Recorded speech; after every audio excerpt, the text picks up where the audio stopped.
আলহামদুলিল্লাহ রব্বিল আলামিন ওয়াসসালাতু ওয়াসসালামু আলা সাইয়্যিদিল মুরসালিন ওয়া আলা আলিহি ওয়া সাহবিহি আজমাইন। কাছেও দূরে দেশে ও প্রবাসে সম্মানিত দর্শক, আসসালামু আলাইকুম ওয়া রাহমাতুল্লাহি ওয়া বারাকাতুহু। মাই টিভির জনপ্রিয় প্রোগ্রাম হক কথায় আপনাদেরকে জানাই আন্তরিক মোবারকবাদ। প্রতি পর্বে কিছু গুরুত্বপূর্ণ বিষয় নিয়ে জীবন ঘনিষ্ঠ আপনাদের সম্মুখে উপস্থিত হই। আজকে যে বিষয়টি নিয়ে আমরা কথা বলবো, কবরের জীবন, মৃত্যু। এই বিষয়টি নিয়ে আমরা আজকে আলোচনা তুলে ধরবো ইনশাআল্লাহ। মৃত্যু এমন একটি বিষয়, সকল মানুষ, সে যে ধর্মাবলম্বী হোক না কেন, একেবারে আস্তিক হোক আর নাস্তিক হোক, আল্লাহ রাব্বুল আলামিনের সৃষ্টি যেই হোক, সে কিন্তু অবশ্যই মৃত্যুকে স্মরণ করে, মৃত্যুকে অমান্য করে না, অস্বীকার করে না। মৃত্যুকে অস্বীকার করে না ঠিক, কিন্তু মৃত্যু থেকে বাঁচার জন্য শত চেষ্টা করে। জানে সবাইকে মৃত্যুবরণ করতে হবে। কুল্লু নাফসিন যায়িকাতুল মাউত, সকল প্রাণীকে মৃত্যুর স্বাদ গ্রহণ করতে হবে। মৃত্যুর স্বাদ, মৃত্যুর পেয়ালা থেকে শরাব পান করতে হবে।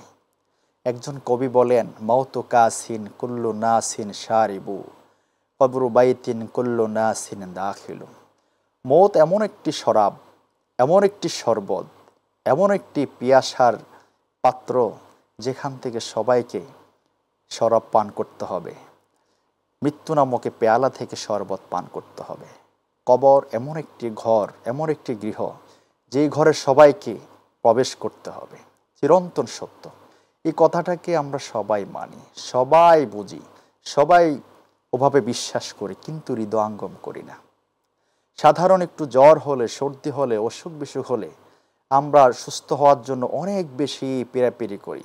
স্বাভাবিক, চেষ্টা করতেই হবে, সেটা বড় কথা নয়। বড় কথাটা হলো, মৃত্যু থেকে বাঁচার জন্য আমরা যত চেষ্টা করি, যত সাধনা করি, যতটুকু না আমরা পেরেশান থাকি, জাহান্নামের আযাব থেকে বাঁচার জন্য তার থেকে সামান্য পরিমাণ চেষ্টাও করি না।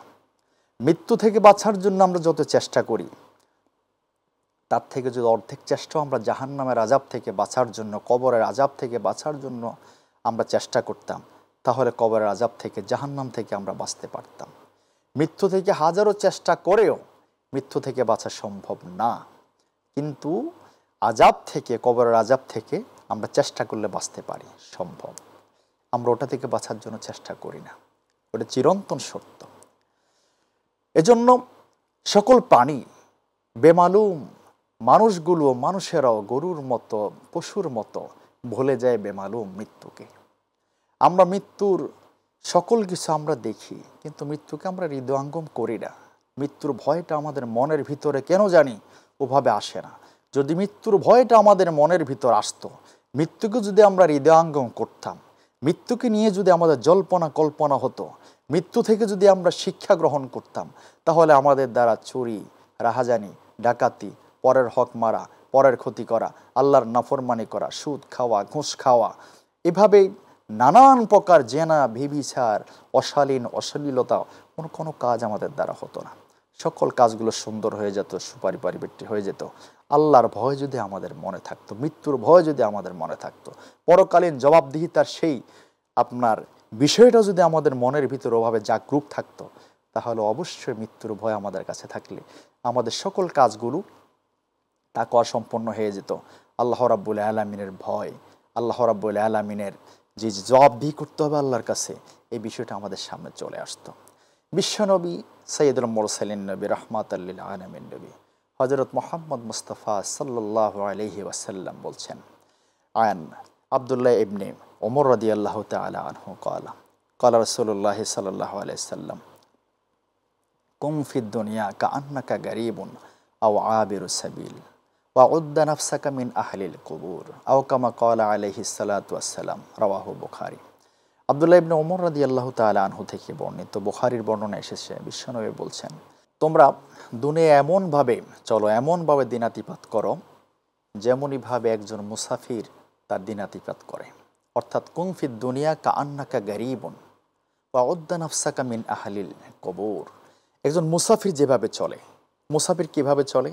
সে আসে, থাকার জন্য আসে না, সাময়িকভাবে আসে। আজকে আসে, কোনো রকম রাত থেকে চলে যায়, দিনে আসে, বিকেলে চলে যায়, সন্ধ্যা আসে, সকালে চলে যায়। স্থায়ীভাবে আসে না, স্থায়ীভাবে থাকে না। মুসাফির এসে কিন্তু সে তার এখানে বাড়ি করে না, গাড়ি করে না, অথবা একদিনের জন্য এসে তাঁবু খাটায় না, অথবা ওভাবে সকল প্রস্তুতি নিয়ে থাকে না। সে যদি প্রস্তুতি নিয়ে থাকে তাহলে তাকে সবচেয়ে বড় বোকা বলা হবে যে তুমি এত কিছু করছো কেন, তুমি তো এখানে একদিন থাকবা অথবা দুদিন থাকবা, তুমি তো একজন মুসাফির, এখানে তো সাময়িক সময়ের জন্য তুমি আসছো। বিশ্বনবী বলছেন দুনিয়ায় তোমরা এমনভাবে চলাফেরা করো, এমনভাবে থাকো তোমরা যেন তুমি একজন মুসাফির, মুসাফিরের মতো তুমি দুনিয়ায় অতিবাহিত করো। তেমনই ভাব আমরা কি মুসাফিরের মতো চলি? আমরা এক একজন মনে হয় স্থায়ী বাসিন্দা। আমাদেরকে দেখে মনে হয় আমরা কমপক্ষে 500 বছরের জন্য, 1000 বছরের জন্য এক একজন এই আল্লাহর এই জমিনে, এই পৃথিবীতে আমরা জন্মগ্রহণ করেছি। আমরা মনে হয় যাব না। আমরা মনে হয় এত বেশি প্রস্তুতি নেই। এক একটা হাই রেঞ্জের বিল্ডিং বানাই ফেলি আমরা, মনে হয় যে এখানে আমরা 100 বছর অতিবাহিত করব, 200 বছর অতিবাহিত করব। বিল্ডিং একটার পর একটা বানাই, গাড়ি একটার পর একটা কিনি, একটার পর একটা আমরা মানে জমি যদি 10খানি থাকে এটাকে 20খানি করার জন্য চেষ্টা করি। যদি এখানে শহরে বাড়ি থাকে একটা, এটাকে 2টা করার জন্য, 2টা থাকলে 4টা করার জন্য, 5টা থাকলে 10টা করার জন্য আমাদের প্রতিযোগিতা চলতেই থাকে। এভাবে আমাদের প্রতিযোগিতা কোনো থামা নাই। প্রতিযোগিতার পরে প্রতিযোগিতা, আমাদের প্রতিযোগিতার পরে প্রতিযোগিতা, একটার পর একটা চলতেই থাকে। আমাদের যদি এটা থাকে ওইটা নাই, ওইটা থাকলে ওইটা নাই, থাকবে শুধু। আমরা সবসময় ব্যস্ত থাকি, আমাদেরকে প্রতিযোগিতায় লিপ্ত রাখি যেই টাকা পয়সা নিয়ে।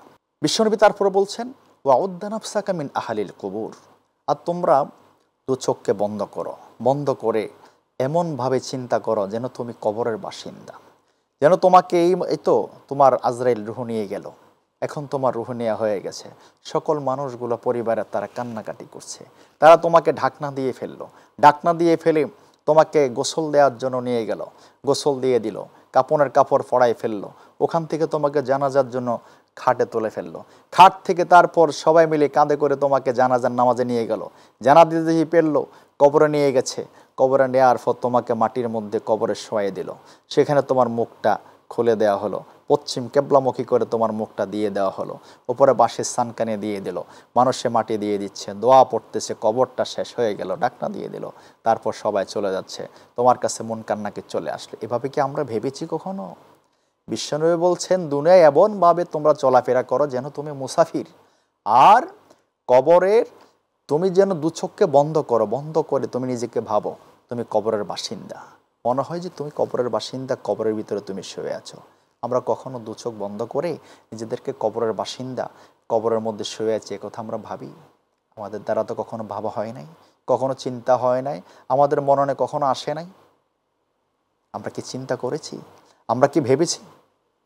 সম্মানিত দর্শক, এজন্য আমাদেরকে ভাবতে হবে, কারণ আমাদের পরকালীন জগৎ আলমে আরওয়া, তারপর হচ্ছে আলমে আরওয়াতে আমরা ছিলাম, এটা হচ্ছে আলমে জাহান, আলমে বারজাকে চলে যাব। সে কবরের জগতে আমরা যখন যাব, সেখানে আমাদের অনেকগুলো প্রশ্নের জবাব দিতে হবে, যে প্রশ্নগুলোর আমরা আল্লাহর কাছে স্বীকৃতি দিয়ে এসেছিলাম, সেই বিষয়ে আমরা কথা বলবো ইনশাআল্লাহ। তাহলে কবরের জীবনটা হচ্ছে সবচেয়ে চিরন্তন সত্য জীবন। আমরা এটাকে বিশ্বাস করতে চাই না, ওভাবে আমাদের কোনো প্রস্তুতি নাই, আমরা নিজেদেরকে এভাবে প্রস্তুতি আমরা নিতে পারি না। আমরা নিজেদেরকে কেবল ব্যস্ত রাখি সম্পদের মধ্যে। আল্লাহ রাব্বুল আলামিন বলছেন এই সম্পদের লালসা, এই যে টাকা পয়সা ইনকাম করার, অর্থের পিছনে যাওয়ার এই যে মন মানসিকতা, এটা কবে পর্যন্ত চলবে? এই প্রতিযোগিতা কবে চলবে? কতক্ষণ চলবে? হাত্তা জুরতুমুল মাকাবির, যতক্ষণ পর্যন্ত না আমাদের কবরের ভিতরে আমরা না গেলাম, ততক্ষণ পর্যন্ত আমাদের এই প্রতিযোগিতা চলতেই থাকবে। কবরে যাওয়া বলতে আজরাইল না যতক্ষণ আসলো, মালাকুল মাউত মৃত্যুর ফেরেশতা, ততক্ষণ পর্যন্ত আমাদের এই চলতেই থাকে প্রতিযোগিতা। আজরাইল আমাদের রুহটা নিয়ে নেবে, তখন আমাদের সকল প্রতিযোগিতা বন্ধ হয়ে যাবে।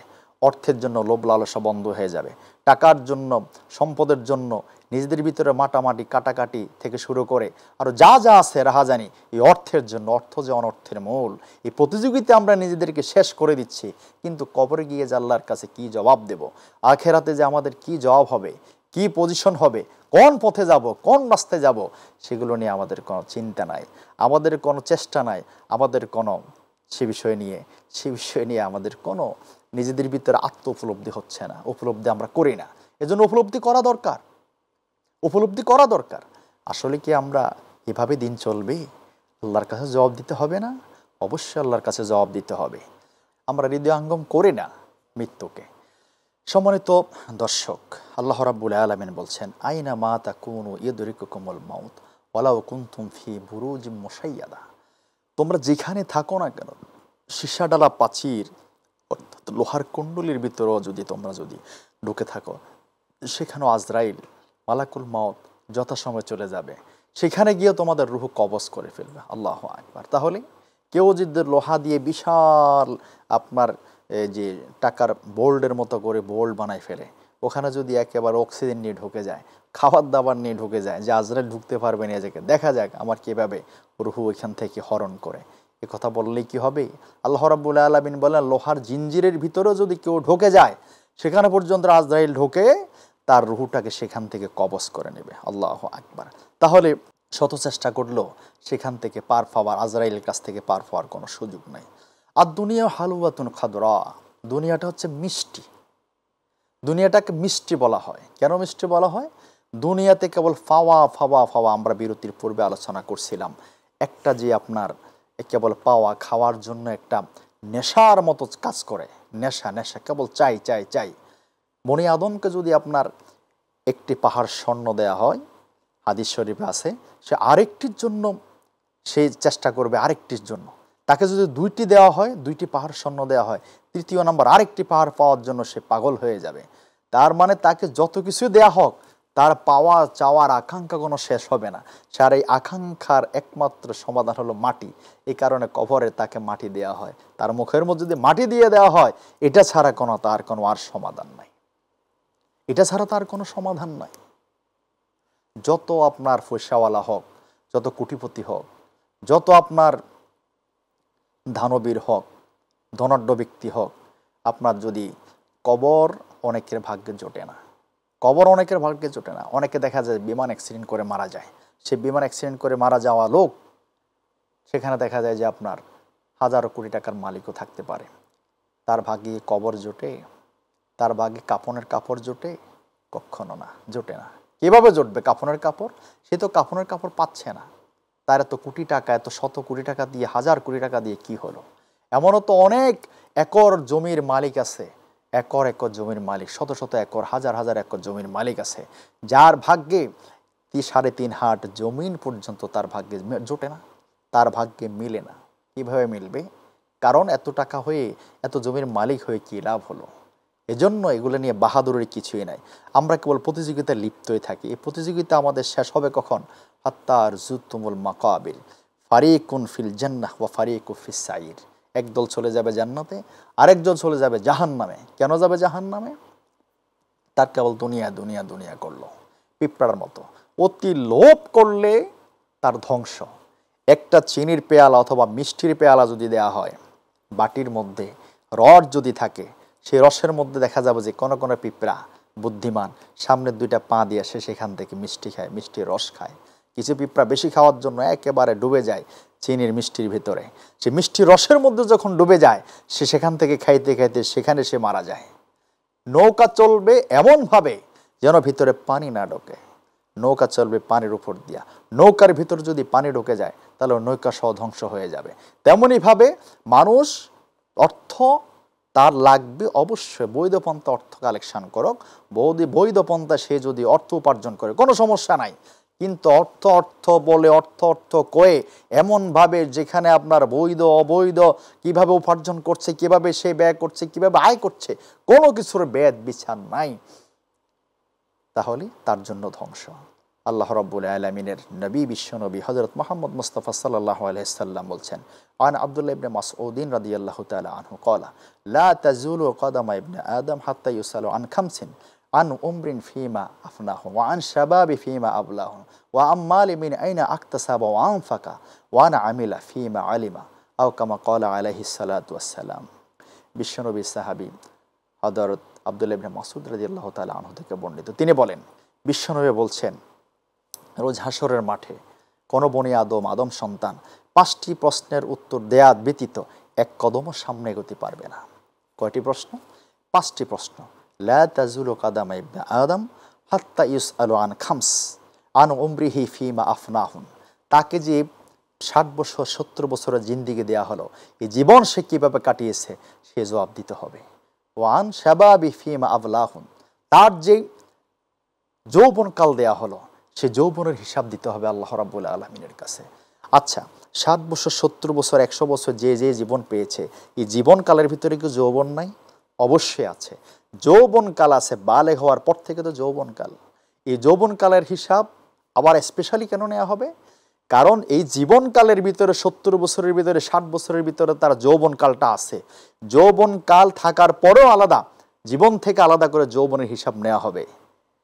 আমরা যে কুইশোর খাই, ইক্ষু খাই, আখ খাই, আখের গোড়া এবং আগা ফালাই দেওয়া মাঝেরটাকে আমরা খাই, 2 সাইড ফালাই দেওয়া হয়। পুরা জীবনকালের পিছন এবং সামনে 2টা সাইড ফালাই দেওয়া, মাঝের অংশ যৌবনের সময়টুকুর হিসাব আল্লাহ রাব্বুল আলামিন নেবেন, দিতে হবে। 3 নম্বর হলো ধন সম্পদ। ধন সম্পদ কীভাবে সেই উপার্জন করলো, সেই ধন সম্পদ কীভাবে সে ব্যয় করলো, ধন সম্পদ উপার্জন কীভাবে করলো, ব্যয় কীভাবে করলো, এই হিসাব আল্লাহর কাছে দিতে হবে। তাহলে সম্পদ কীভাবে উপার্জন করলো? চুরি করলো, ডাকাতি করলো, আরেকজনের পেটের ভিতরে কি ছুরি ঢুকাই দিল, নিজের দলীয় কর্মীর উপর টাকা পয়সার জন্য কি বাগ বাটোয়ারার জন্য একজন আরেকজনকে জবাই করে দিল, আরেকজনকে কি মেরে ফেললো, আরেকজনের পকেট থেকে টাকা বাইর করার জন্য কি তাকে গুলি করে দিল, এক ভাই আরেক ভাইয়ের জমি দখল করার জন্য, বাড়ি দখল করার জন্য কি ভাইকে মেরে ফেললো, ভাইয়ের মাথায় কি বাড়ি দিল, কীভাবে সম্পদ অর্জন করলো, তার হিসাব আল্লাহ রাব্বুল আলামিনের কাছে দিতে হবে।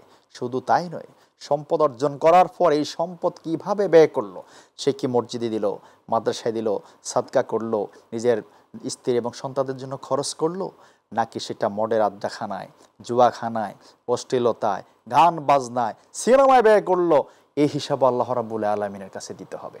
সর্বশেষ 5ম যে প্রশ্নটা, কিভাবে সেই কতটুকু এলেম অর্জন করলো, সে অনুযায়ী আমল করলো কিনা, এই প্রশ্নের জবাব দিতে হবে। তাহলে আমরা কথা বলছিলাম সম্পত্তি অর্জন নিয়ে, টাকা পয়সা এই দুনিয়াতে কিভাবে অর্জন করলো, কিভাবে ব্যয় করলো, তার জন্য আল্লাহর কাছে জবাবদি করতে হবে। কারণ হচ্ছে টাকা অর্জন করতে হবে বৈধভাবে, অবৈধ অর্জন করলে জবাব দিতে হবে। খরচ করছি কিভাবে, তারও জবাব দিতে হবে। সকল হিসাব পুঙ্খানুপুঙ্খভাবে আল্লাহ রাব্বুল আলামিনের কাছে দিতে হবে। ফামাইয়া আমাল মিসকালা যাররাতিন খায়রান ইয়ারা ওয়া মাইয়া আমাল মিসকালা যাররাতিন শাররান ইয়ারা। ভিন্ন পরিমাণ, কণা পরিমাণ, জাররা পরিমাণ যদি কেউ ভালো আমল করে তার জন্য খায়ের উত্তম প্রতিদান দেওয়া হবে।